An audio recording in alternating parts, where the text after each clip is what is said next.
You're listening to Nocturnal Frequency Radio, hosted by Steve Jenny and his satanic assistant, Alex Houdini, both of whom can't go into churches without vomiting.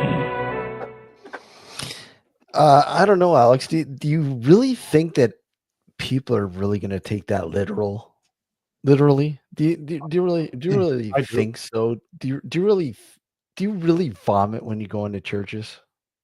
I spontaneously combust. You've got more lives than a cat, right? Yeah. They can't I have to destroy douse you. myself in some, You're special indestructible. No, You're I just gotta douse indestructible. myself in some cream.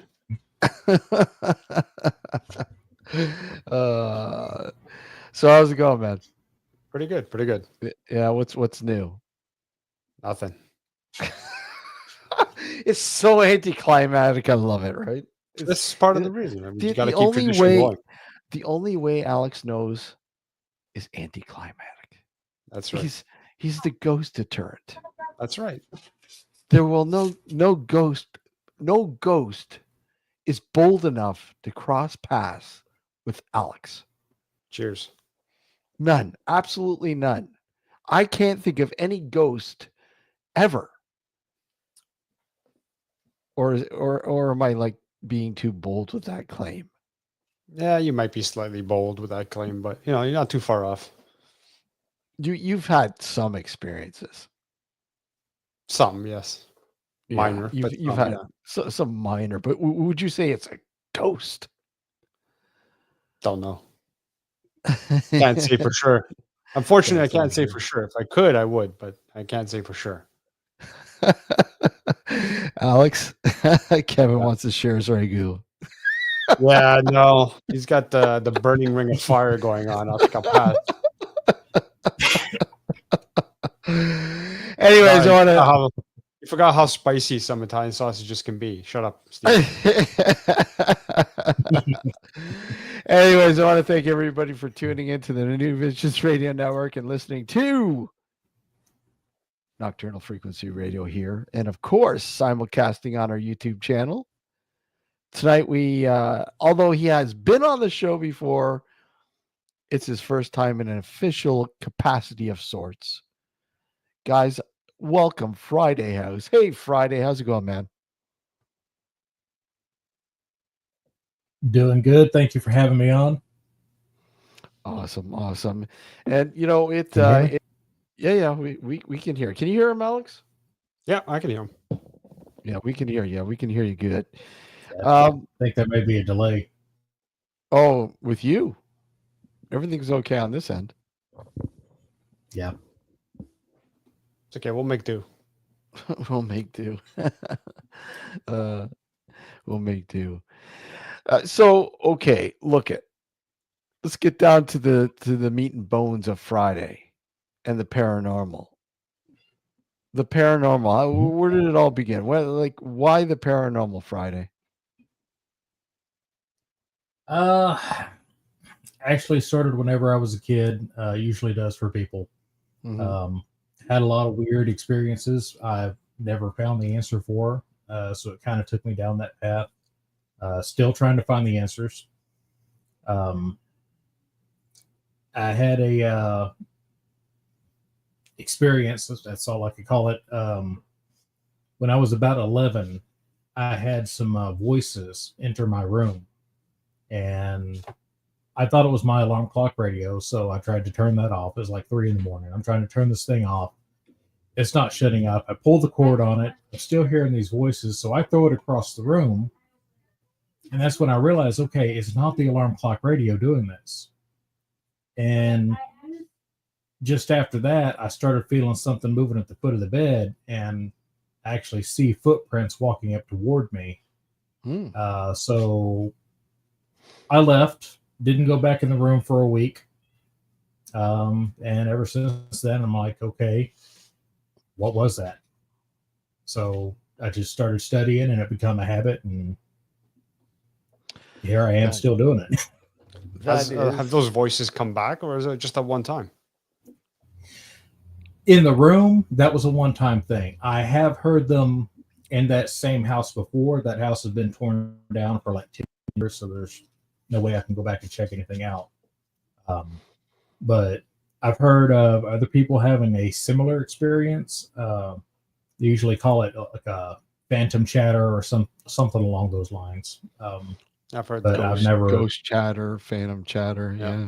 Right. It sounds like a bunch of voices, a bunch of people talking, but you can't really tell what they're saying. And that's what it was. I've never had that happen again, though. We had that. I remember quite often when we were researching and investigating this old abandoned pioneer cemetery. And we had the same scenario play out over and over again. You know, these phantom voices, ghost voices, ghost chatter, we used to call it. And you hear it, but you can't make out what's being said. Right. You know. And I think we were lucky enough to capture it one time on audio, but yeah, just eerie stuff. Yeah. So I can, but the footsteps though, that's an even more intriguing sort of. And that's whenever I was 11. I'm in my 40s now, so remembering back, that's what I remember. Mm-hmm. But like I said, that was over 30 years ago. So, yeah, I've never seen anything like that again. After the 30 years, the ghost chatter or the phantom chatter or whatever you want to put it, what's your take on it now? After it resonating for 30 years, what's your take on it? What do you think it is or might be? What it might be? Mm-hmm. If it was spirits, I had a bunch of spirits trying to communicate somehow for whatever reason. The logic's not human, so I never understand why they would do that. The Catholic Church, from what I've read, says that was demons trying to possess me, but I don't follow that. Alex has the same problem. Oh, yeah. The problem with me is that they're worried that I try to possess other people. Yeah. Oh man. Hey, bring goes with you. That's okay. Yeah. Talking about spiritual possession, huh? Gord doesn't seem to mind. No, not at all. So, okay, so, you've had this long-standing enthusiasm and interest in the paranormal. I mean, what's your take on it? I mean, what's your approach to all of this? And, how do you view the paranormal as a whole? Currently, I try to look at it with simple logic. If you can apply any logic to it, like I said, I mean, if they're there, their logic's not human anymore. They're not part of this world anymore. So they're not going to think the same way we do. I mean, you can be in any situation, and depending on your situation, the perspective is different. So trying to figure out the paranormal with logic is extremely difficult. And I've been down the same path as all of them. I started in the beginning watching the people on TV, and boy, was I wrong about that. Their methods they're not even methods. That's all for the camera. I mean, none of it's scientific in any way. There's no logic to that. Well, yeah, it's entertainment. It's entertainment. It's built for entertainment. And that's not to say that all of it is.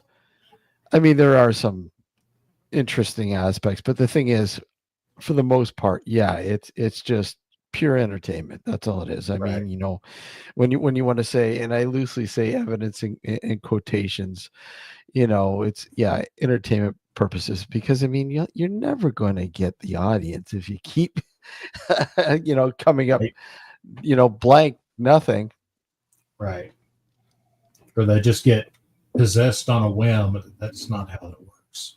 No, absolutely not. No. See, someone in chat thinks I'm funny.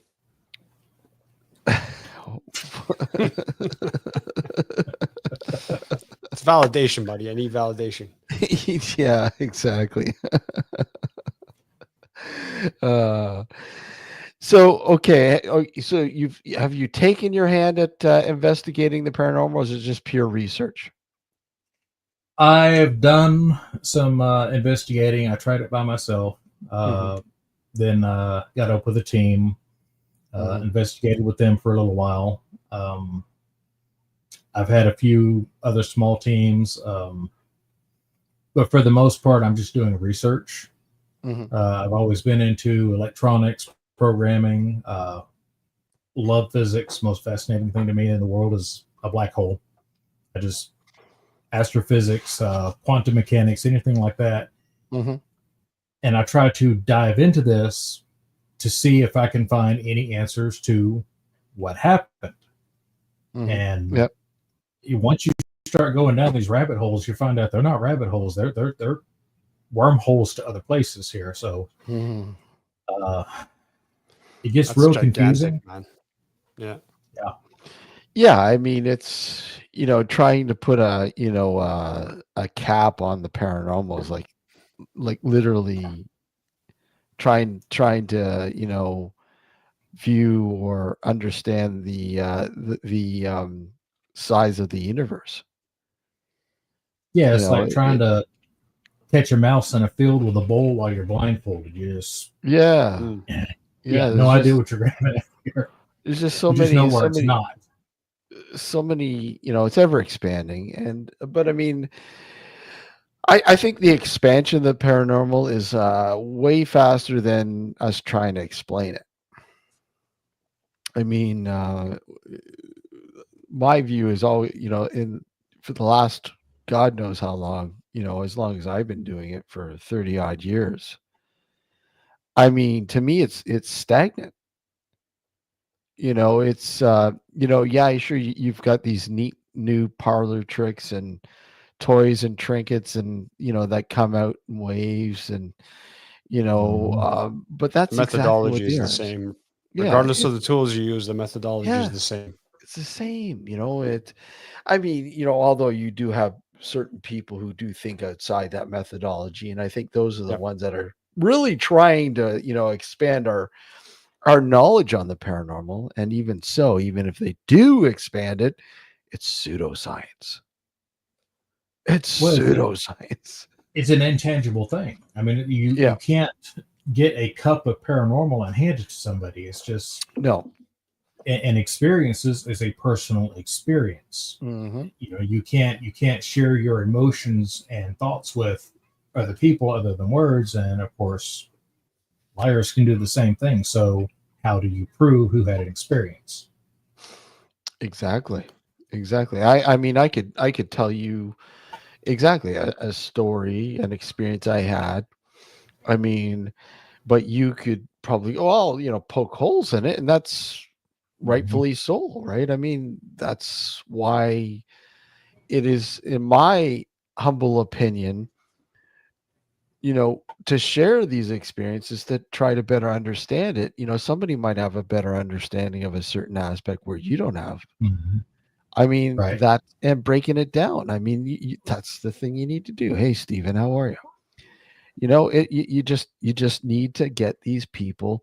And it's like I've always said. I mean, if you're getting into this field, if you're in the paranormal, if you're, rather it be research or investigation or whatever else, you got to have a thick skin. You really do. I mean, if you don't have a thick skin, you're in the wrong hobby, business, whatever you want to call it. Basically, you are. I mean, you have to withstand scrutiny, criticism, critiquing, scrutiny. I mean, if you can't handle this stuff and you lash back, it just shows what kind of person you are. Right. Well, you have to have some level of professionalism with it. If somebody comes up and says, "Hey, you're wrong," okay, well, explain to me why, and I'll explain my position, and then we'll trade notes. That's how you expand a network. and in any kind of field. It doesn't have to be paranormal, but you got a lot of people out there. There was a Facebook group that I was on. Somebody had posted a picture.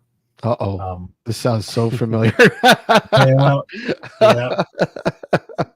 They Go circled ahead. something in the back and said, "There's a shadow back here. There's got to be a ghost." Well, when you just got to slightly change the lighting or put it negative or do anything with the photo, and it stands out. She had very curly hair. It was a curl of her hair back there. It wasn't a ghost. And of course, whenever you say anything about that, as I'm sorry, it's most likely her hair. This, Occam's razor hair. It's her hair. That's not a ghost. Boy, I got attacked by that guy. Yeah. That's a common occurrence. That's a common occurrence. You want to know how many groups Steve and Gord got kicked out of? I'm afraid to ask. And that's part of the problem with society in general. I find nowadays is that there's no longer the ability to have discourse and have disagreements in an intellectual way.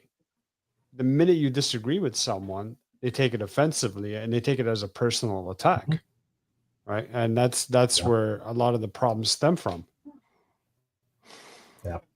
Yeah, That's it's true. I mean that's the problem.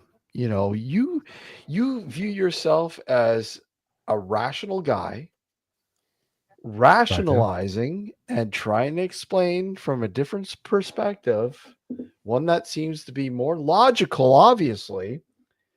I mean, most people in the paranormal, or I shouldn't say most people in the paranormal, most people who are intrigued by the paranormal, who share something that adamantly believe it is a ghost or a spirit or demon or whatever, and they put it on a platform, social, this social,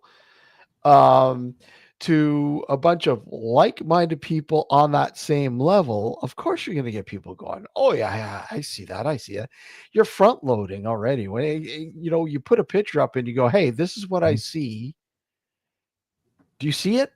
Like you're automatically front loading people.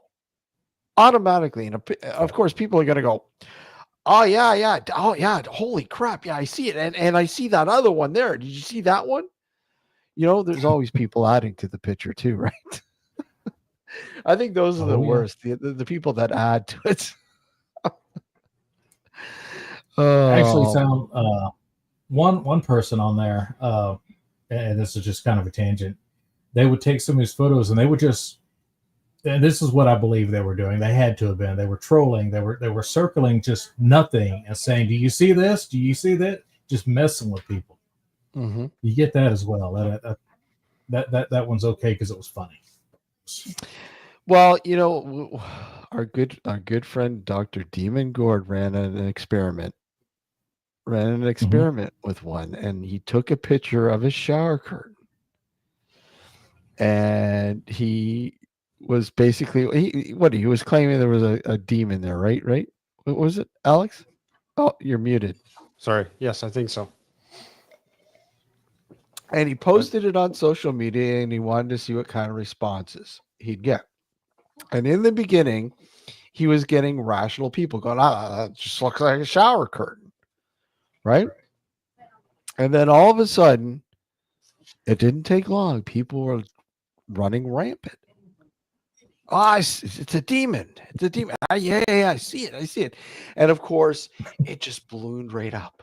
And I don't know. Gord, I think, basically said, it's a picture of my shower curtain. Yeah, and literally maybe, they kicked. Maybe he didn't clean it. Maybe he didn't clean off the stain from the night before.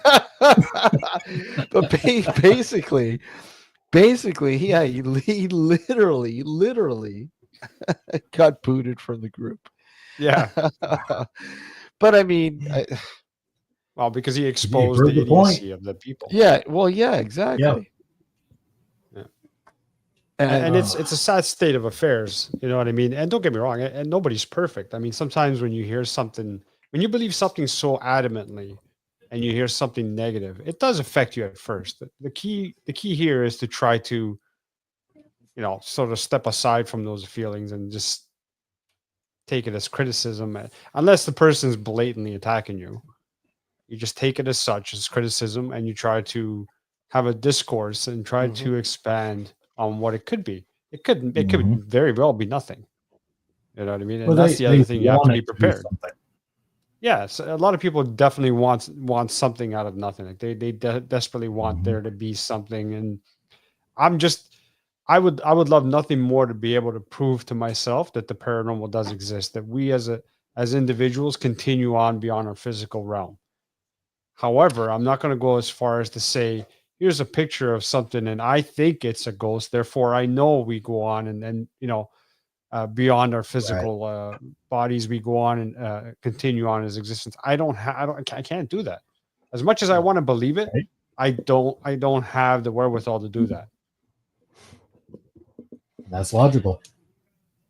And in the same token, we have to, and yeah, we have to view this as we're constantly learning too. We're constantly learning. I mean, we're all still students. We're all dealing with something that is highly unknown, right? And there are, a billion friggin' theories as to what might be going on, but are those theories correct? All it How do you takes is test them? one piece of that, darkness to be lit up and to go, you're all wrong, right? I mean, that's all it takes.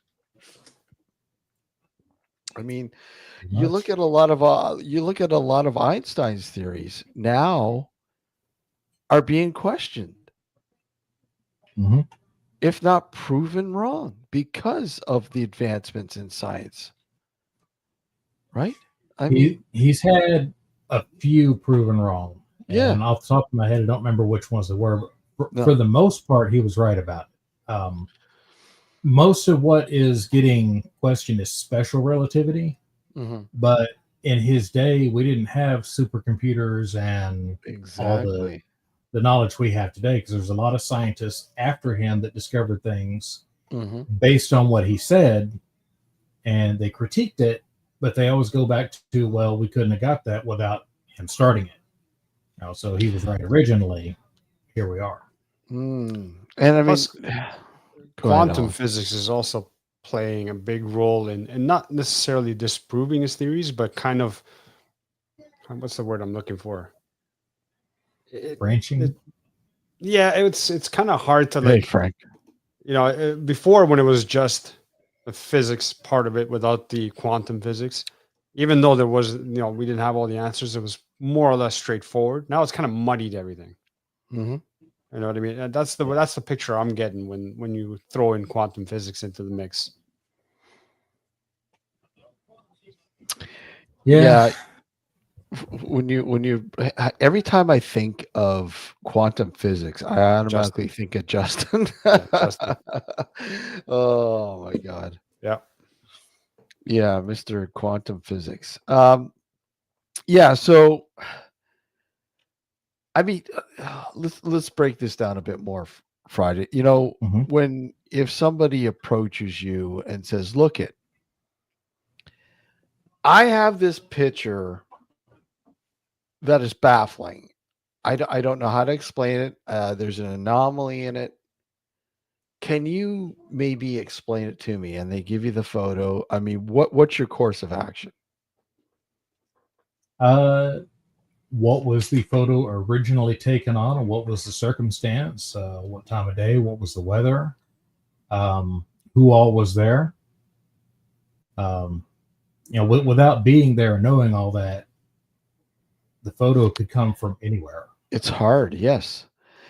And one thing I always do back up with too and say, look at it, and the same with video. If it was video too, with photos, it's like, okay, do you have before, after? Do you have a session of photos that I can, kind of relate and sort of figure out exactly what might be going on? Because you got to remember, I wasn't there when you took these photos, right? Yeah, most photos today are going to be on a digital device. I mean, you rarely get Digital anybody using device. film anymore. Yeah, So I want exactly. the original file. The original I want the file. one straight from the camera. Because if I open that thing and it says Photoshop or anything in it, nope, it's been modified. Yeah, and people don't realize that you can read the metadata on these photos that tell you that. It's in everything you take. Everything you take, It's in everything. there. It's there. It's When you dig, you can see everything, and a lot of people don't seem to think that or know that. No, That's how they it's actually it's caught not the. common knowledge. It's not No, common knowledge for the average person. no. Well, it's how they actually caught that guy that had his feet in the lettuce in Burger King. The Okay. photo was uploaded to 4chan, and of Yeah. course, they dug into it and found that the phone had location turn on. They got the GPS coordinates of the store, and then found out the time it was taken, and somebody found out who was working that night, and they called corporate and got the guy fired. See? So all that information is in that file. So I want to see the original file. Somebody can, if you print something out, hand it to me and say, "Hey, I think there's a ghost in here," and I say, "Okay, well, have a good day." Not going to get into it because the photo could come from anywhere. Exactly. Now, you're okay. So yes. So basically, yeah. I mean that's the approach that you take is quite logical to me. Like obviously, I mean, any logical person who thinks rationally about this would take that kind of route. Now, your thoughts on electric voice phenomena. I mean, what are your thoughts about EVP? Incredibly possible. I have recorded some that I cannot explain. There's a lot of experiments gone on with it. Ideally, you would want to to do this experiment. You'd want to be in the world's quietest room. You'd want to put this thing in a Faraday cage and test for years at a time. Like I said, I've captured some. It wasn't radio interference because I know what that sounds like over a microphone or whatever. Yeah. Nobody else around. So I know what the conditions were, but I could never take this to somebody like Kenny Biddle and say, "Hey, I got an EVP," because he's going to do the same thing I would do. Okay, well, I wasn't there, so what's the circumstance? Can you prove this? Nope, can't prove it. Yes. That's Good the old dilemma Kenny with this Biddle. field. Huh? So that's a dilemma with this field too. Mm. And the other part of it is the other flip side part of it is that there's so many people who exaggerate or even outright lie that even if someone comes forward with authentic material and with good intentions, they get thrown out with the baby with the bathwater just as like everyone else because of all of this like shystering going on. Yeah. Cheryl would like with to AI know. coming about, that's the first thing people are going to jump to. Cheryl would like us to explain what a Faraday cage is, and it's a housing that is mostly copper wiring.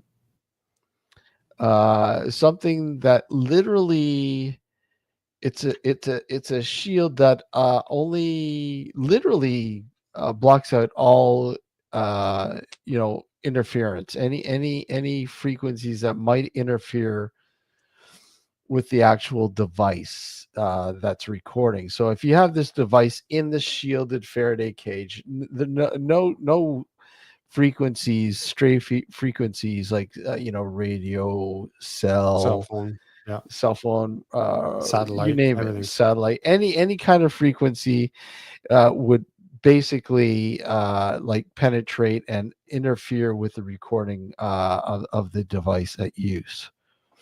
Right. So basically it gives you like a clean slate. So if you're able to collect EVPs in a controlled environment, which a Faraday cage would be a controlled environment, then you almost surely have quite possibly something solid, but what it is another question, right? But that's It would basically have to what it come is. from a Sorry? yeah, it would have to come from another level of existence, another level Exactly. of And that's the that's universe. and that's the question. The question, like, okay, where did this come from? you know? Let's ask that question. Okay, you that left me an answer to my last question, can you tell me where are you right now? Where's this coming from? Right. Coming from Uranus. Well, ITC, ITC actually ran a whole bunch of experiments using Faraday cage recordings, and so they claim. I say loosely claim that they were making contact with a particular a scientist that they had worked with who had passed away, that they said, okay, well, we'll try to make contact with you when the day comes. And, of course, during these experimentations that they're, uh, conducting, they apparently made contact with this particular scientist, and the scientist made claims that here I am, I'm in what's called the real world, and that you are in fact in a waiting state. So us here right now are currently in a waiting state, like a sort of a purgatory, you put it, waiting to be transitioned into that real world where he was. So, I mean, the legitimacy of this is obviously highly in question. But I mean, again, this is like a lot of things in the paranormal, right? I mean, there's there's no um there's no governing body to peer review this stuff. And even if you did have a governing body to peer review this stuff, I mean, would you even trust this governing body? Alex, would you? Trust that better than what's going on now. Yeah, maybe so, but I mean, what goes? Hey, what happens if they Right now, are? no one's held accountable. Well, The that's the problem. problem. Yeah, Right? Exactly. And this is why it's the Exactly. Wild West. the Right? wild If you have a west. governing body, and I've said this ad nauseum in the past, of Mhm. course, there's the possibility of corruption involved. That's with everything in life. Mhm. You can never be 100% corrupt free. However, the difference is that right now, no one's held accountable. If someone makes a claim, I have Bigfoot in my meat locker down in the basement, or I have, I've He really captured does, whatever. Friday. Hey, look, don't let him fool you. He really does. But anyway, no one's held accountable. And that's part of the problem. Everybody loves his fucking spaghetti sauce, and they kind of wonder where he gets the meat from. Well, Kevin seems to like it.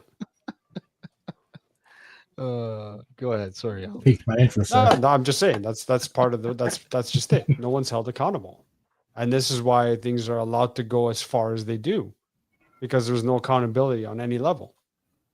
Right. Yeah. Right. The closest thing we have to people being held accountable is when the debunkers come up, but you have a vast array of them as well. You have some that, there's absolutely nothing. We die. That's it. It's all gone. And then you have some that's on the other side of the spectrum. So even they're not held accountable. Yeah. Yeah.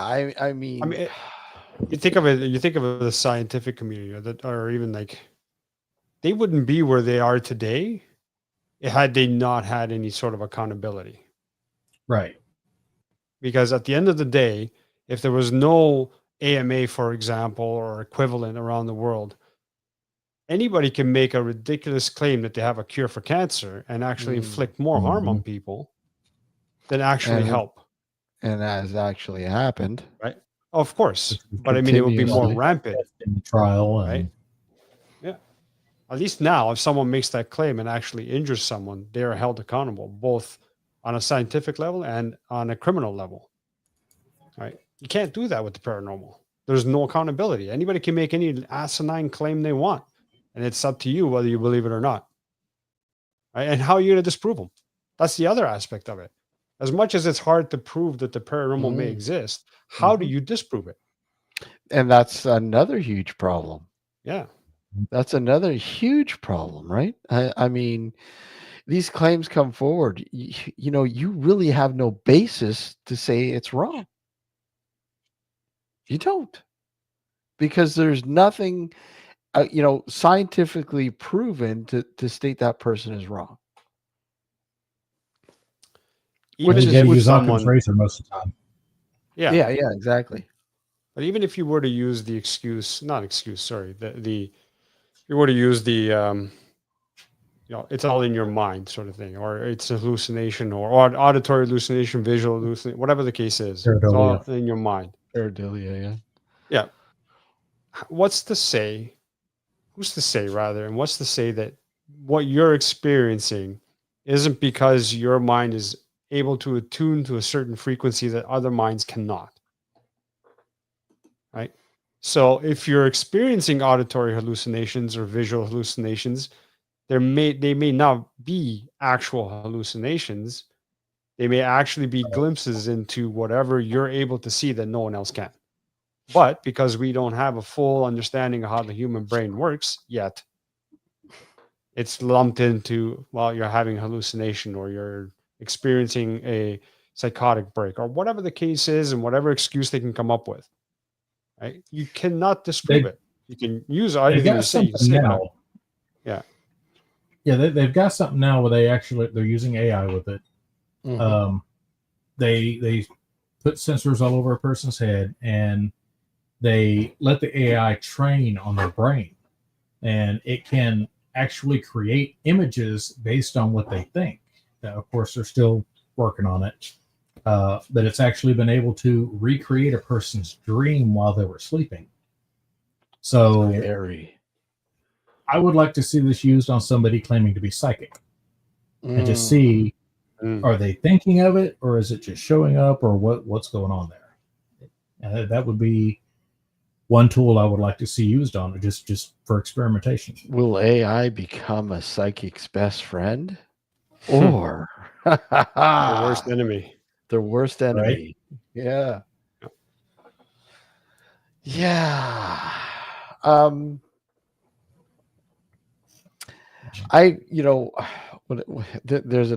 There's another sore area: psychics, mediums, and empaths. I mean, I think I've only really worked with one that has surprised me more times than any other. Like, I mean, I'm very skeptical, but this particular one has really, really made me think. And not so much that,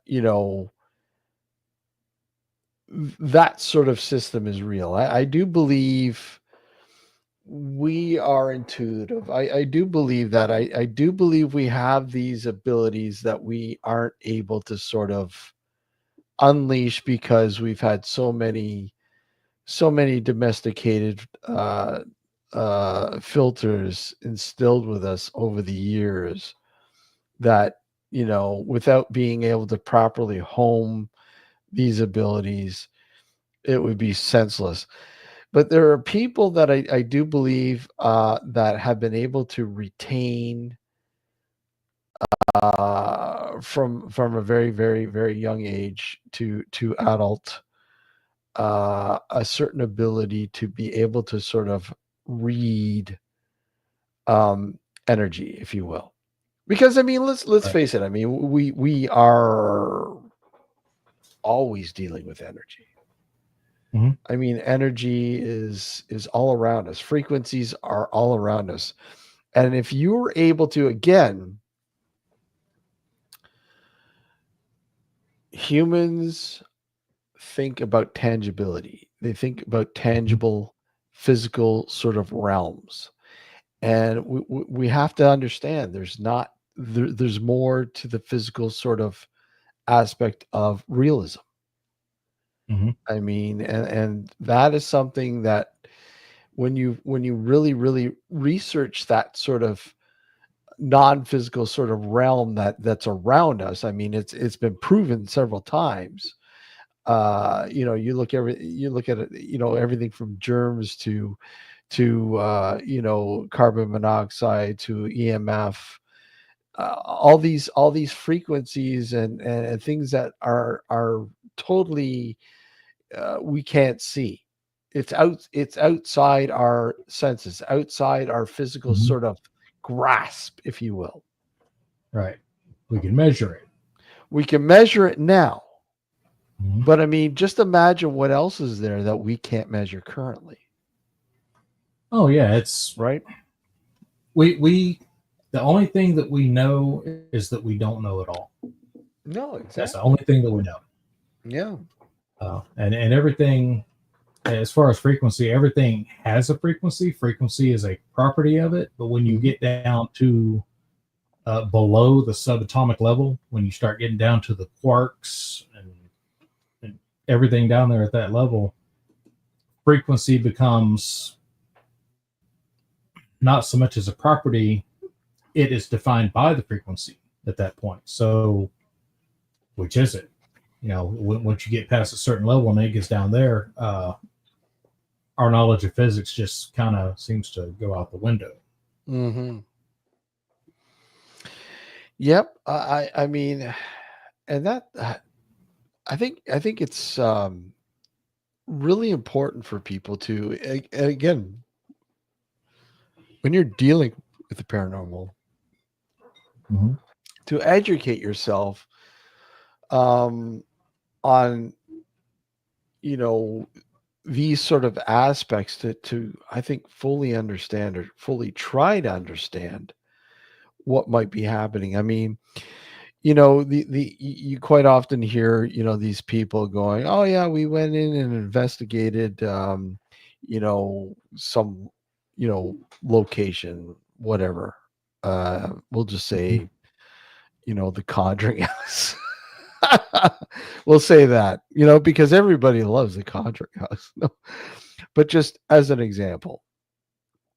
And to me, when somebody says they went in and investigated the Conjuring House, I automatically laugh. Because, I mean, most people that are there haven't got a clue what proper investigation is all about. Right. Investigating what? Exactly. They're not going to investigate. They're going to hunt. They're trying to find something. They're trying to investigating.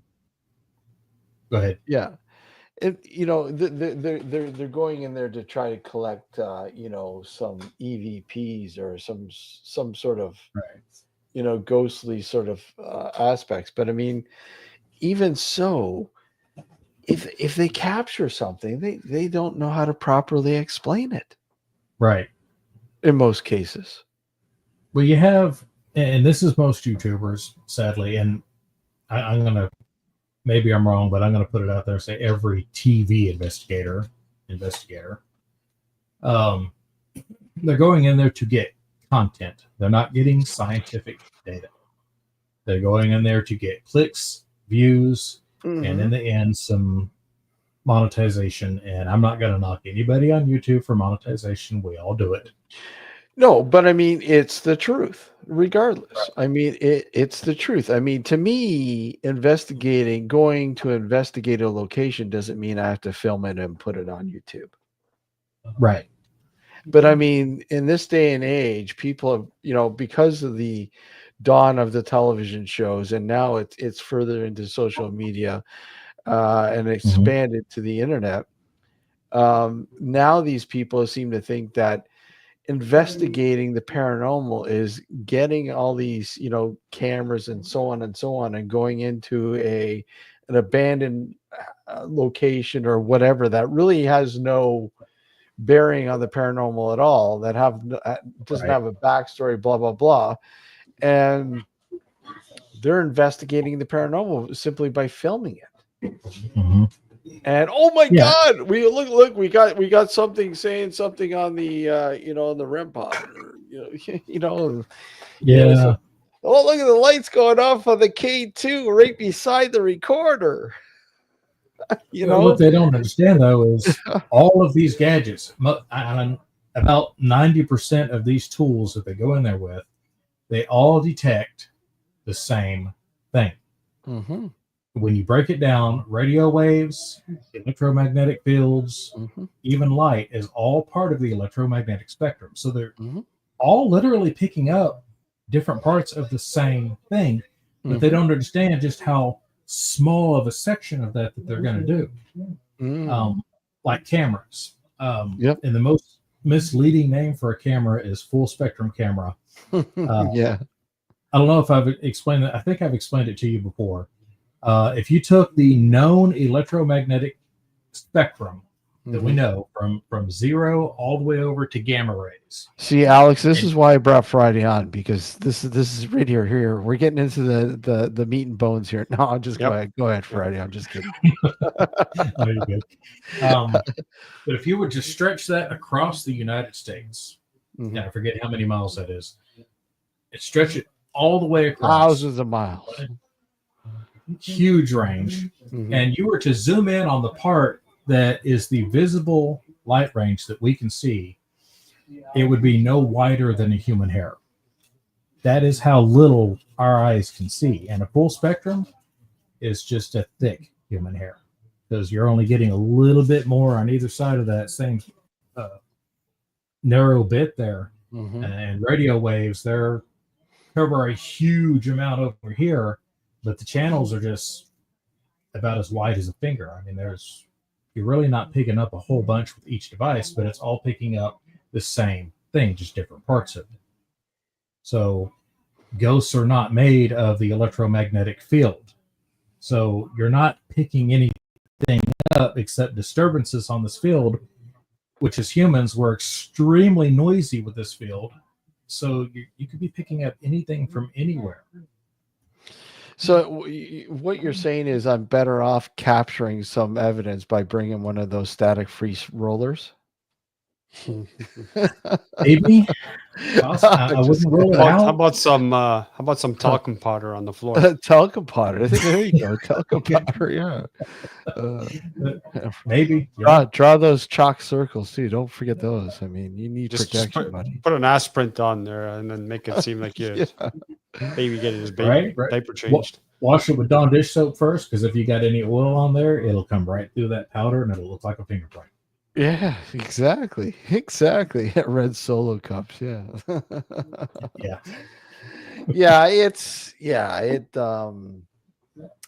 Literally, you have a lot of these tools, exactly what you're saying, are, branded as different sort of things, but, yield the same. They have the same yield, really. They're just collecting the same, data. I've never been much of a fan of the full spectrum. Yeah, just cameras. In different forms.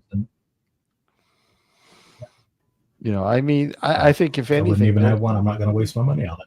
I know, and I literally, I think that it's just, oh, hey, this is neat. Look at what we can do. Yes, look at this. It's really cool, man. It's multi-spectrum. Oh, come on, you got to get one of these. They work so much better than a regular camera. Oh man, no. Yeah, it's you got to work on devising new methodologies, new ways of capturing the paranormal. Well, and that's the problem. But the thing is, when that happens, and you get all these people exploiting that and, going ape shit with creating these devices that go, hey, look at, make all these claims and people will buy into it. Right. Unfortunately. I mean, to me, one of the best things that I found years ago when I first started, one of the things I really enjoyed using Friday was a Sony high 8 digital high 8 cam with the original night vision that had X-ray vision that they literally they got rid of the filter because of people were using for nefarious things, right? You could actually see through clothes. They can actually see through clothes, right? They actually made the cameras like that, right? And it wasn't using X-rays. We don't have a camera that can do that. Well, not consumable. no, but I mean, probably these was things, picking up a lower range of IR, and that can go through clothing. yeah. So literally, these things are crazy. But I remember grabbing a filter from China that you're able to put on screw on the front of the lens, and you could use them in depending on the grade of filter that you got. You can use it in full sunshine, full sunlight, or you can use it like in the dark with night vision on, right? And I was actually really, really, really intrigued on what it was able to pick up. Not saying that it was capturing anything paranormal, but the scope of vision was so much clearer at night with night vision on, with that filter on. Yeah. Now you can't find them anymore. Oh, people were misusing them. Yeah, they totally disappeared. I mean, you might be able to. I mean, how many people actually use Sony handy cams with digital high 8 now? Right. I mean, I've got lenses myself for the cameras, but I don't use them. What lens is that? This one is an IR PAX. It blocks everything but infrared. I think around 950 nanometers. I have to dig mine out. I don't know where I've put mine. It's been a while since I think I got it with my old high 8 camera. This is a UV block lens. But whenever I put that on the camera that I got it for, you can't see anything unless it's daylight out. I mean, you can daylight, yeah. So it's like for straight daylight, right? For sun. Exactly. Yeah, which I have no use for. Well, no, I did do some experimentation with night vision and pure daylight with one of those filters on, and it was intriguing. It was relatively intriguing what was being picked up. But yeah, again, that's all it was, optics. It was neat, and that's it. Yeah. Would it yield me any paranormal evidence? Probably not. But again, that's what I mean. A lot of these tools, a lot of these things that are marketed to capture, ghostly activity are simply untrue. No, there's no evidence that that's what it's picking up. And if you get something that's picking up some part of the electromagnetic field, you have to have a myriad of other tools to see what else it might be picking up, like a frequency counter, or have a software-defined radio tuned to similar frequencies and just watch it and see if anything came through, or have like a tri-field meter, 3-axis or something. It's you got to be checking out your equipment more than you would be the paranormal. Absolutely, and that's the thing. I mean, and again, I mean, most people employ these tools or equipment, if you will, and haven't got a clue on how to use them properly, or what it's even picking up, or what it's even picking up. And I think that's a major problem with a lot of people who are out there investigating and going in and saying, look, I've captured this evidence. But did you really capture that? Are you sure? Absolutely. If you ask them, if you ask them straight up, evidence of what? They're going to draw a blank because then they're questioning it themselves. So. Well, they'll say, "I have a ghost. This is a ghost." Oh, really? What is a ghost? And I say it because I find the word ghost so archaic. I really do. I just find that it's, you know what, that is an explanation that has run its course. Its time was long ago. I think we need to redefine that sort of terminology now. We really do. And that's what I mean, how I think everything is so stagnant, because people still think the word ghost, the terminology ghost. Right. I mean, a lot of people still seem to think they have fucking sheets over them. You know, it's scary, but it's true. And that's a whole nother can of worms there. Well, yeah, and even when you go into an AI device and you put the word ghost in there, 9 out of 10 times you're going to get a white sheet. Oh yeah. Oh yeah, a lot of sites where you look for B-roll footage for making videos. Type in ghost, and that's what you get. People with sheets. That's what you get. Hey Carla, or it's sad but true. It's sad but true.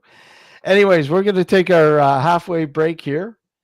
Again, we're with Friday House tonight. We're talking about the paranormal and rationalizing, if you will.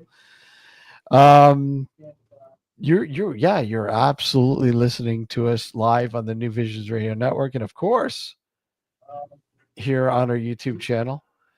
Don't go anywhere. Through your EVPs. And through your EVPs. Through your EVPs. We'll be right back. Don't go anywhere. Again, you are watching and listening to Nocturnal Frequency Radio. We'll be right back.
I'm Richard Palmisano, the founder of the Searcher Group. It's a paranormal company, the oldest in Canada. I founded it in 1979, which not only makes me old, but makes me doing paranormal research and field work for just under 45 years now. I am also an author, researcher, and lecturer on the paranormal. I've written 6 books now.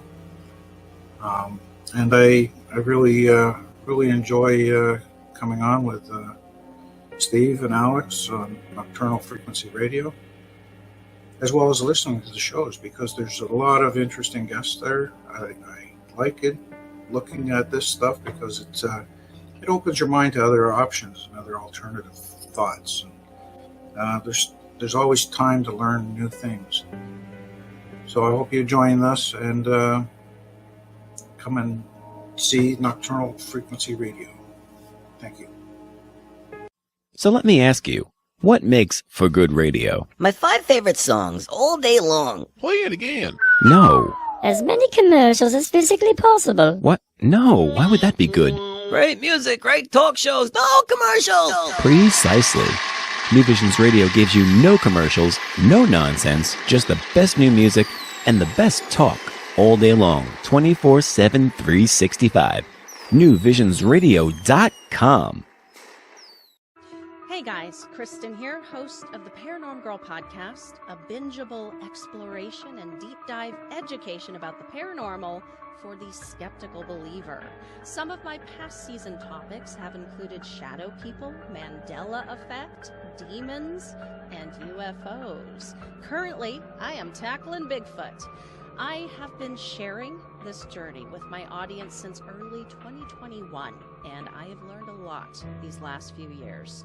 It's truly a mysterious world out there beyond our perceptions, and reality is just not what it seems. I have also, since the start, met some awesome folks like Alex and Steve, and I've really enjoyed watching and learning from them and also joining them on their show. Their guests are always outstanding, their listeners are just the coolest, and these hosts are some of my favorite people. I recommend their show to anyone looking for an intelligent and fun conversation about the paranormal amongst friends. So join me on my investigation, join Steve and Alex on theirs, and enjoy. Now back to the show. You are watching Nocturnal Frequency Radio.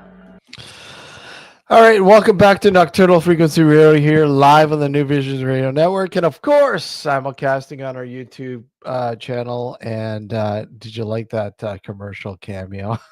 I know. I saw all of a sudden I see your ugly mug come online. Well, I'm like typing in the chat, and I forgot. Oh, wait, it's not in the comment section, and you know how StreamYard is so finicky, and then all of a sudden, poof. Oh, hey, hey guys.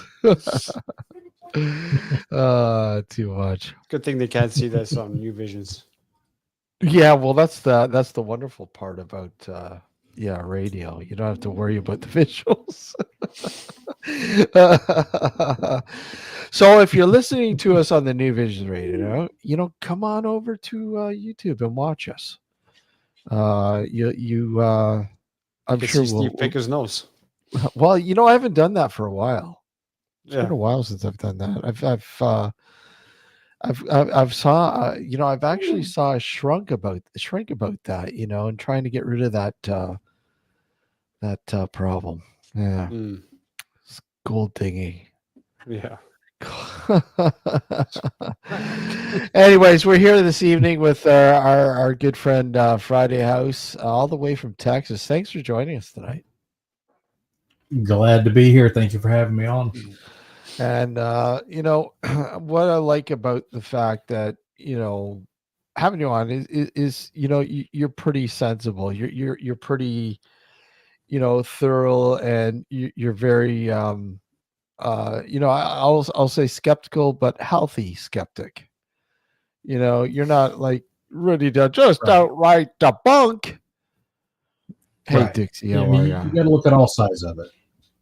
You really do, because we don't know what we're dealing with. So I mean, No, we don't. a person who's outright debunking may be debunking some really, really, cool, aspects, but you really don't have the. You can't really debunk it all. I mean, really, you can't. It's just like you No, can't. You can't prove it all. You can't debunk it all. Right, and those go hand in hand. If you can't prove it, you can't disprove it. Exactly. And that's why I find people who outright debunk pretty much on the same level as somebody will outright say anything is paranormal.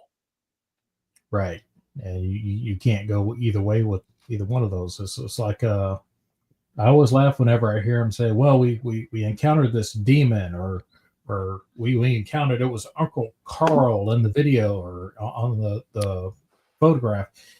You don't know that. You don't know what you're dealing with, literally. And if you catch an EVP and can't explain it, and you say, "Okay, well, it's paranormal," you don't know what was talking. You don't know what you're dealing with. Friday, apparently you have some groupies.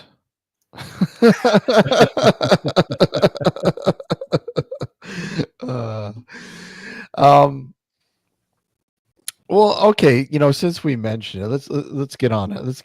Like, what are your thoughts about demonic sort of the plane of existence of demons and demonic,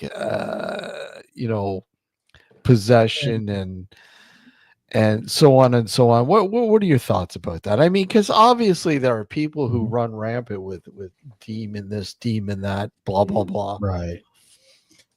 Yeah. On YouTube, most of that's for clicks and views for people who don't know.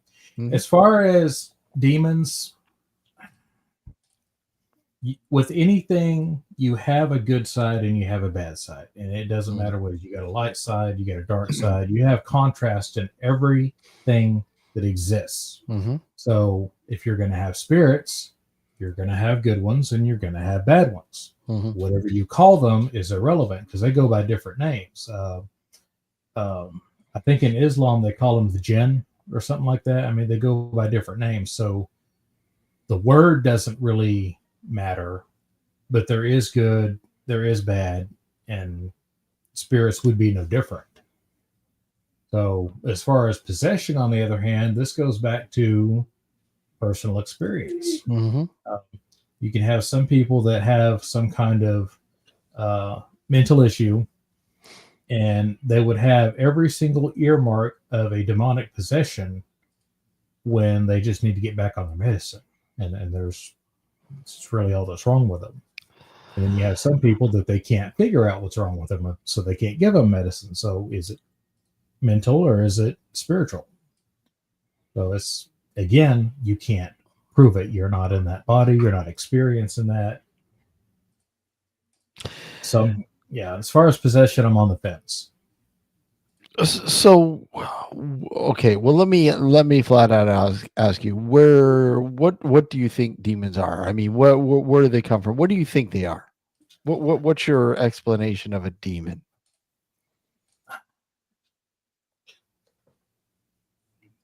And I can only compare it to what I know from this life is you can have a person raised in a good house, raised with great parents, have everything that they need, and they will still get joy out of killing things or hurting people or just doing bad things. And spirits, I think, go that same route. So you're more or less saying demonic is human, or is human mimicking the spirit world? Which came first? True. Yeah. True. Very true. I look at demonic or demons. If anything is evil in this world, it's humans, and that's the way I look at it. I like I said, I've investigated many claims of demonic activity, and not once has it ever come down to that. It's been explained, and it's never come down to the fact that there was ever any sense or being of demons whatsoever in the literal sense, if you are the sense that how we believe that it might be, thanks to religions, if you will. I mean, we have to admit, I mean, demons, it's a religious thing. Mm-hmm. I mean, it's is it a fear factor? Is it a control mechanism, do you think? It's been used for that before. Corruption, again, is been in everything that we've ever experienced in the world. So somebody somewhere has used demons as a way to control the populace or a person or whatever. But as far as the demons themselves, well, it's just a name that we give for a malevolent spirit that enjoys harming, enjoys frightening, enjoys all of that. Just anything we could think of that's bad, that's what they are. Like, I'll ask Alex again. I mean, I've asked Alex this a million times, but I mean, get your take again, Alex, on the whole demon realm. It's just shit disturbers, in my opinion. Shit. Yeah. What do you mean? What the demons are stirring the pot? The demons are the shit disturbers? Yeah, exactly. So my take is not too dissimilar to Friday's. I mean, in the sense is, I'll go one step further in saying, if let's say let's go on the hypothesis that we do carry on beyond our physical world. If you're evil in this world, chances are you're going to be evil in the next. So if you take the history of the human race, and that's always been the case, you always have, as we said before, evil people and good people, and for no reason evil people. Even if you were brought up in a well-to-do home, and you were, all your needs were met and everything, some people are just twisted, right? And if we go along those hypotheses, then when you die, you continue to do in death what you did rather in life. So we may be misconstruing these beings, for lack of a better term, as demons, when in fact they may just be evil spirits. Possibly. That's one take. Aside from that, we as humans historically have always been known to attribute things we didn't understand to the paranormal, to the supernatural. Like at one point we believed that, thunder in the clouds was caused by an angry god, right? And as time went on, that went, the way of the wayside once we found out what it actually was. So it's one of those things when something bad happens, we automatically attribute it to something beyond us. Some of it might be because we don't understand what's going on. Some of it might be because we don't want to take the blame for putting ourselves in that position. So it's a scapegoat. Either way you slice it, we don't know for sure whether demons actually exist or not, or whether anything actually exists beyond this realm. Right? So you got to go based on theories. I'm with Jimmy on this. Thunder is angels bowling. Yeah. Yeah, but again, here we go with the stigma of this. Trying to explain rationally to somebody who has called you into their, home or business, well, most likely home, and had claims of demonic infestations, and you are trying to rationally tell them through your look into their situation and say, your demonic activity is in fact an old pipe rubbing and making a really eerie noise, and they don't want to believe you, then what? What do we do, Friday? What do we do? In that exact particular scenario, very specific, do something with the pipe, wrap it with foam or something, and say, okay, if you have no more trouble, that's what it is. If you're having more trouble, document it, and we'll try to figure it out. That's the only thing that you can do in that scenario. I like that, and most people wouldn't think that. Yeah, That's no, rational. a lot of things that go on at home is incredibly normal, and you really don't notice it until it's pointed out. There was one, I think it was the Paranormal Twins. They had this balloon. Oh, no, not more Paranormal Twins. You mean there's more than one? God, I hope not. But they had a balloon, and it was floating down the stairs. You know, they were just wow, dude, and bro, and all that they were doing with it. My question was, did the air conditioner kick on? Because I know the return could be downstairs, and if they have the vents, blowing out, and the air is going down the stairs to the return, that will carry the balloon. You know, it's just simple little things that people don't think about. Not to mention that if the balloon is not filled with helium, it's not going to float to the top. It's going to go down. Right. Yeah, even if it's just like half full or something like that, and it's kind of, midway floating, it's going to go wherever the wind takes it. We were paranormal before paranormal was cool. No. Paranormal pandemic, paranormal realm, paranormal team, paranormal pandemic. Yeah. Paranormal investigators. This is all during the course of one show, by the way, Friday. Paranormal unity. Paranormal. Chris and I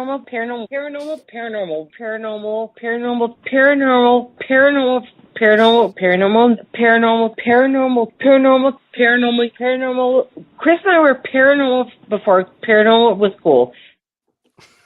Yeah. They called themselves the twins as well. Yeah, Paranormal Twins. Oh, yeah. Oh, there's so many of them. Oh my God. No, I'm talking about the two. I know who you're talking about. We know who you're talking about. Yeah, but these when did we have these two on? Those two were on the show. I think. God, we were on live stream at the time. Was it live stream? I thought I'm pretty sure it was live stream at the time. Oh, it was years and years ago. Probably 2011, 2012. No, it'd be 2011, I think. Yeah. And by the way, speaking of that, our past, our humble beginnings were on the Blog Talk radio system. Oh yeah, that's right. Which I was informed via email are closing down shop as of January 2025. Not quite hitting 20 years, which is kind of sad. Because in the beginning, it was a great platform, allowed people to broadcast free 2 hours. You know, if you didn't have money and you wanted to broadcast a radio show, and of course they smartened up and decided to start charging and but anyways, without the controversy, but it's too bad to see them. Thank God I've got all our archives out there. God, otherwise it'd be gone. But anyways, yeah, it's oh well, another one bites the dust, if you will. Yep, another one bites the dust. Oh wait, am I gonna get a copyright for that one? Why? I'm singing the song. Another one bites the dust. Well, I'm not really, but anyways, terrible rendition. Well, hey, it wasn't meant to be perfect. It wasn't soprano. Yeah. I mean, if you want, I could go soprano on it. No, please don't. No. Just kidding. I wouldn't do it anyways. I wouldn't. Okay, so Friday, let's dive a little deeper then. When you go into, okay, so let's bring in a scenario. You're going into a private home to conduct an investigation of claims that they have made.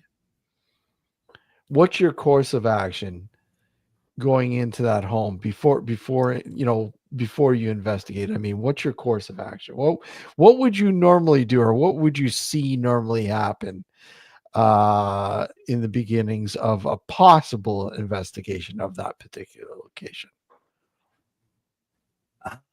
It would depend greatly on what they're claiming to experience. And depending upon what it is, I would go from there. I want to see what the neighborhood looks like. Do we have loud neighbors? Do we have people driving by making noises, assuming it's some kind of noise? Walking in the attic, okay, do you have it open where a raccoon can get in there? Because they can make a whole bunch of noise. It's a very general question. It just depends on what they're claiming. And I would have to go from there. Trouble with their electronics in the house. Okay, well, what kind of trouble? If okay, my TV comes off and on. Well, do you have the window open where you can see the neighbor's house from there? Because that remote could be turning your TV off and on as well. It's just, it really, really depends on the situation, on how you would handle a situation. I mean, I remember, the grassroots approach to investigating claims of the paranormal. And again, this is like almost like a lost sort of form now.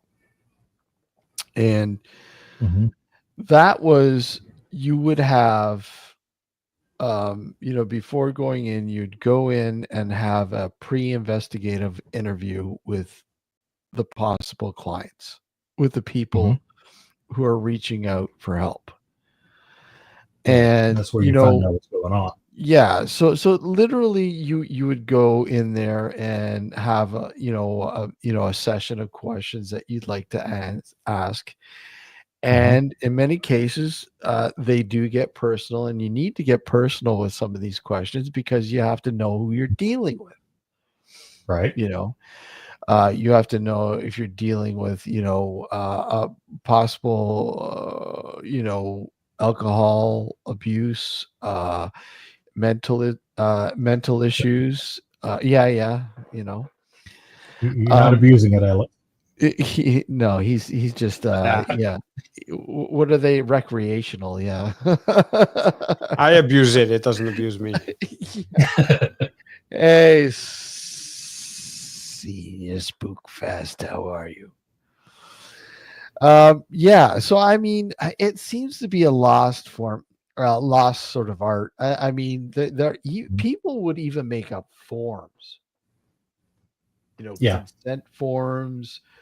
Have the possible clientele sign them.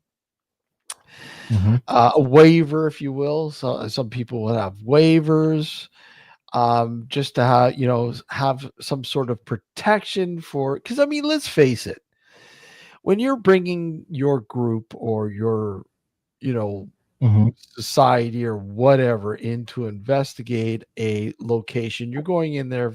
You've never met these people before in your life. You don't know what they're capable of. You want to make sure everybody's safe. Number one, you want to make sure everyone's safe, your group and the people that are, asking for help, if you will. You want that is your priority. Your priority is respecting the people that you're coming in to try to help. And priority is to explain the explainable, right? I mean, you want to go in there and through whatever means you employ, explain what can be explained. Exactly. And 9 out of 10 times, a majority of that can be explained easily. Easily. If you are on the ball, you know what you're looking for, and so on and so on through readings, whatever. I mean, prior experience, so on and so on. But I mean, these are things that are sort of lost. I mean, I find this stuff takes a back seat now. Well, that goes back to most of them going in there with all their cameras, and their consent form is, can we put this on YouTube? Exactly. That's exactly the way it is now. It's like, can we use this for, visual sort of representation or whatever, right? And I haven't been into a residential investigation since 2007, I think. Okay. And that was with the first group that I was with. And of course, he wanted to do videos and put it online and whatnot. I was more interested in say, hey, what can we find? What's going on here?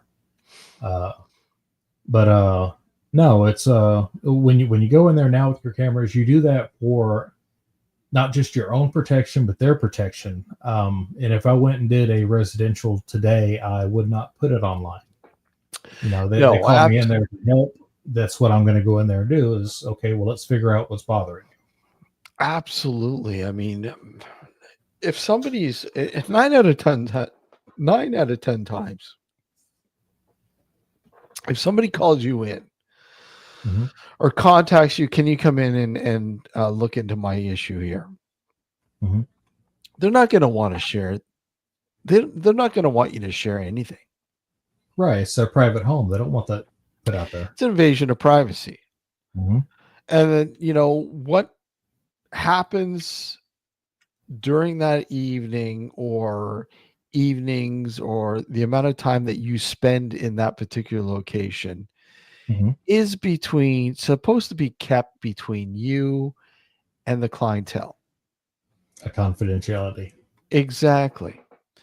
And a lot of times, that's thrown out the window. Like there was a group here, local group here, and I was watching this, and I don't even think the owners of the home had any idea or have an idea or whatever. And literally they put this on YouTube. they were in the basement of this home, this private investigation, and literally stating on camera that this place feels very demonic. I'm feeling a sense of severe uneasiness and going on like that. And I'm like, I don't know how stupid you really are.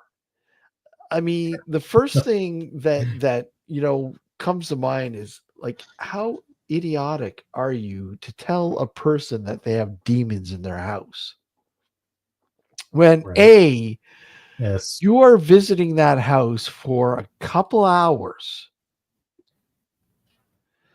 B, those people live there, you don't. C, you have now put these people on high alert thinking that they have demons in their house and that, man, maybe we need to sell this house and get the fuck out of here. You've uprooted. The moment they say demon, it's all about drama at that point. Yeah, you've literally uprooted their relationship with that house that they probably lived in for say 20, 30, 40 years or whatever. And within minutes, you've totally torn that apart because you mentioned they have demons. Yeah. Recklessness. Yeah, and they want to say, oh well, it's demon because I feel uneasy. Take care, Wayne. Yeah, have a good one, Wayne. Yeah, no, they don't know what they're dealing with, if anything. Low frequency vibrations can create an uneasy feeling. Mm-hmm. Was there a train going down a track some miles away where you couldn't hear it audibly, but they're in the basement, so those low frequencies traveling through the ground would come right through the basement? So did they check any of that? I mean, they're not investigating anything. I've got two. I've got a lot of examples, but I mean, one that kind of like a shortened version. Mm-hmm. An elder, and I've mentioned this a few times, and I don't know, maybe I've mentioned this one to you Friday or not, but how you could ruin somebody's life, going in and claiming, an elderly couple who were having issues in their home, some unusual noises, and they called in a husband and wife team. And the husband and wife team came to the conclusion that, they had a demonic infestation, and told them that the only way they'd be able to get rid of it is if the house was cleansed. Which they provided that service.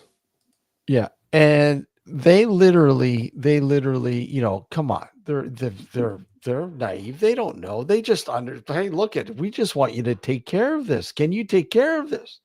Absolutely. $8,000. $8,000. And they'll be gone. Okay, whatever it takes. I don't care. Just take care of the problem. So $8,000 later, they did their mojo and left. And whatever the problem was, never disappeared. It stuck around. They contacted the people and said, "Hey, look at, what's going on? I thought you said you'd take care of this. How do you fucking refund your money?" I want a refund. Yeah. Just hoping the authorities caught up with them. Well, what happened was the couple finally got them to court and won their money back. Good. And the couple was charged. Yeah. And so, anyways, this elderly couple, they emailed or called me, and I said, they told me about their story and how they were taken by somebody and so on and so on. And I said, well, you don't have to worry about that. I would never do that to you. We'll come in there and try to explain exactly as our best to our ability as to what's going on in your home. I can't guarantee, but we'll do our best. Right. So upon going into this place, they had been claiming about some unusual noises coming from the basement. Mm-hmm. So, you go downstairs, and this house was probably, God, 60, 70, 80 years old, somewhere around there. It's been around for a bit. Mm-hmm. And one thing I noticed was the piping, the copper piping, mm-hmm. for the pressure, the water, and all that. The brackets were loose. So I go, do me a favor, go upstairs and turn on or flush the toilet, turn on your water, whatever. Yeah. And, as soon as they turned their water on upstairs in the kitchen, all of a sudden the pipes started vibrating and rubbing on this bracket because it was loose. Yeah. And it was making this really, really fucking creepy noise like that, So I was recording this, and I went upstairs and I played for them. Is this what you're hearing? And they're like, that's exactly what it is. Okay, here, follow me. And I got the guys. I said, okay, when they come downstairs, when I tell you to turn the water on again. And I said, here, look right here. Look exactly right there. They turned the water on, and it did it mojo, rubbing on the bracket and everything else. And they're like, oh my God. They couldn't believe it. They couldn't believe it. I go, there's your demon. There's your demon. And I kind of joked. I had to. There's what cost you $8,000 because somebody was so, they were totally, pricks, total pricks. Yeah. And Play on their emotions selling you down the river because they figure you wouldn't figure that out because you hadn't figured it out. And they took advantage of it. And they probably knew. They were probably down there when it made the noise. And they just didn't pay attention to that particular area. Yeah, Other than they were getting, especially when they're upstairs, they were probably upstairs, the bedroom level, and they turn the tap on, brush your teeth or whatever else, and then, they turn it off and they hear this like really weird noise. Mm-hmm. What is that? What is that? It would freak you out. It really would. But the thing is, I asked them, how long have you been experiencing this for? And they said years. And I'm like, I found that kind of odd why did it take you so long to contact somebody to try to figure out what was going on? Right. And they just said, we didn't know who to talk to. And it's so true. Yeah. I mean, they're not going to call the police, are they? I mean, the police will show up. What the hell? Well, people have. I know they have, and that's what I mean. But a lot of people are afraid to because they'll think they're crazy. And they ended up calling people that wanted to take all their money. So that goes back to what we were talking about earlier. Yeah. Yeah. Good. Yeah. The only demons in there were the bad people trying to do something. Mm-hmm. Exactly. Who were the real demons? The people that rooked them for $8,000. There's your demons, folks. Yeah. It's exactly what it is. Little chance that they're ever going to change. No, I mean, people, and that's, again, the problem of the paranormal. Mm-hmm. It can be easily exploited. And all it takes is for one smart cookie to say, hey, look at this. I got an angle. Mm-hmm. And run with it. Yeah, and those are the ones that get the clicks and views, unfortunately, because they know how to play on the drama. Absolutely. And it runs rampant here on YouTube and other platforms, TV, of course. Well, TV's entertainment. I mean, that goes without saying, but I mean, a lot of these producers will contact you. I've had many producers contact me and, can you tell me a story? Sure. But you don't mind if we just alter the story a little bit to add a demon in there? Yeah. Okay. Bye. All about money. Yeah. Because they know what sells. Right. Yeah. They know what sells. They know how they can rook you into believing a storyline. And if it sounds unbelievable, it is unbelievable.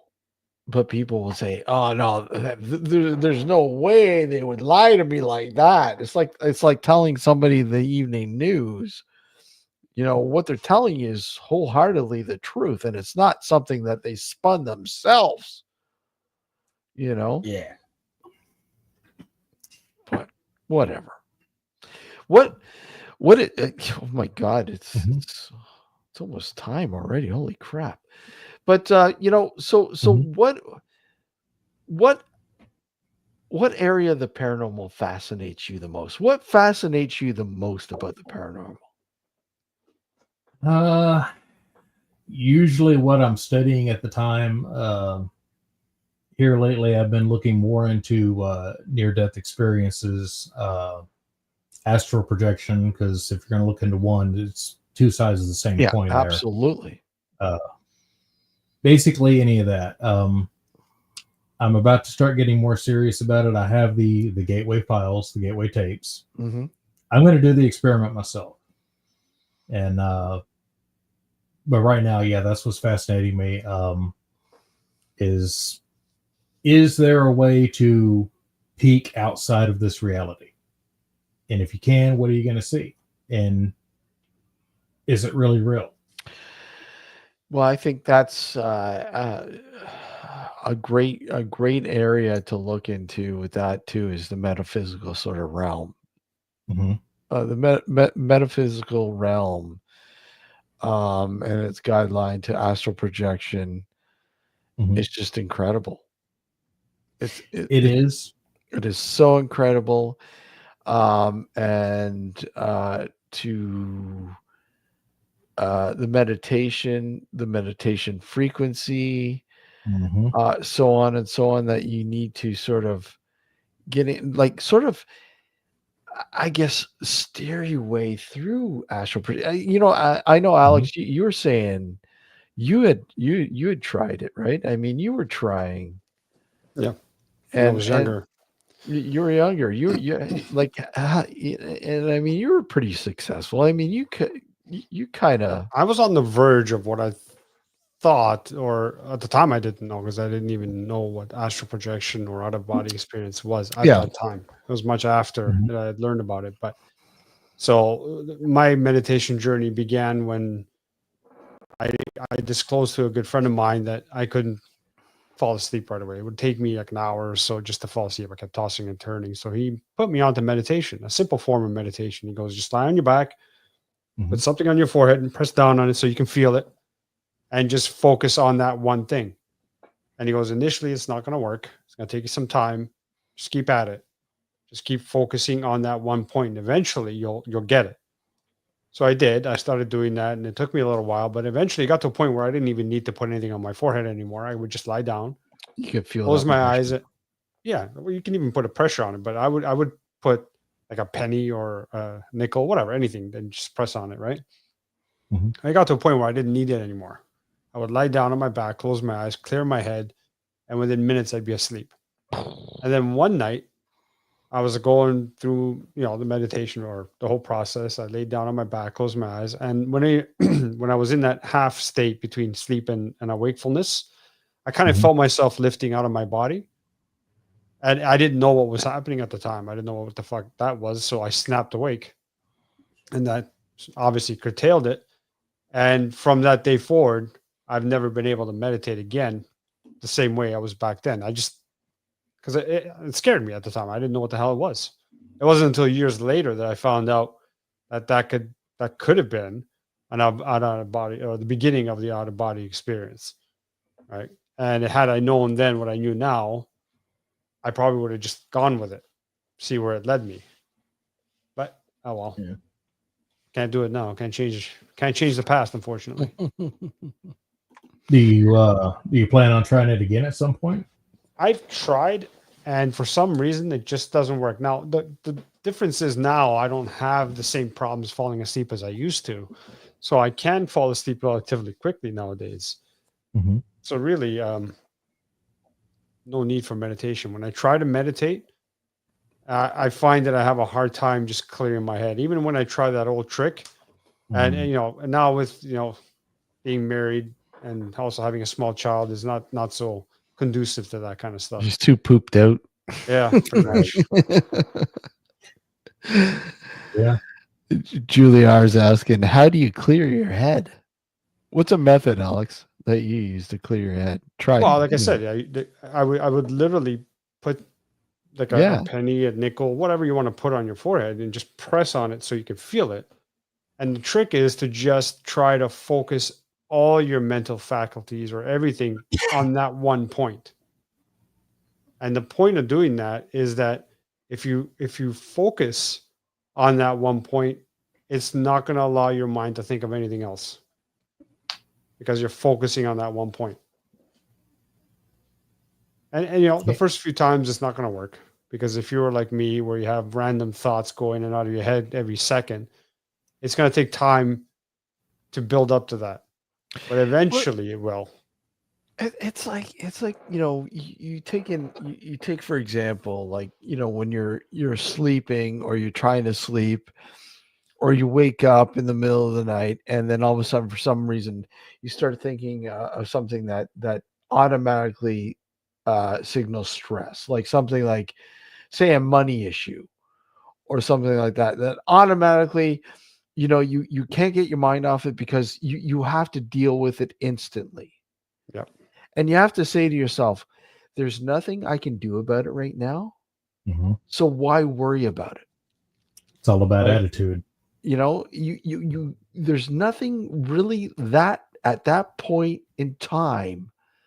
I can't, it's out of my hands right now. Deal with it later on. You don't need to worry about it right now because there's nothing, it's out of your control. Mm-hmm. And that's the thing. I mean, people, I think, have a problem. And again, this goes back to the, you know, either having a thin skin or a thick skin. If you have a thin skin, everything will bother you. Everything. And you know, you're trying to control everything, and you know damn well you can't control everything. So you just try to control what you can and leave all the other stuff to later. You know, you can't control it at that point in time.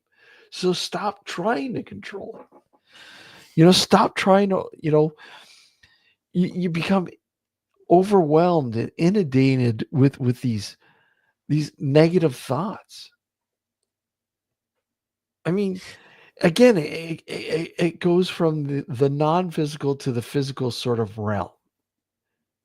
You know, when you start thinking about the non-physical being, you as a non-physical sort of, you know, being, as opposed to the physical sort of realm, everything that we see and experience is within our senses physically.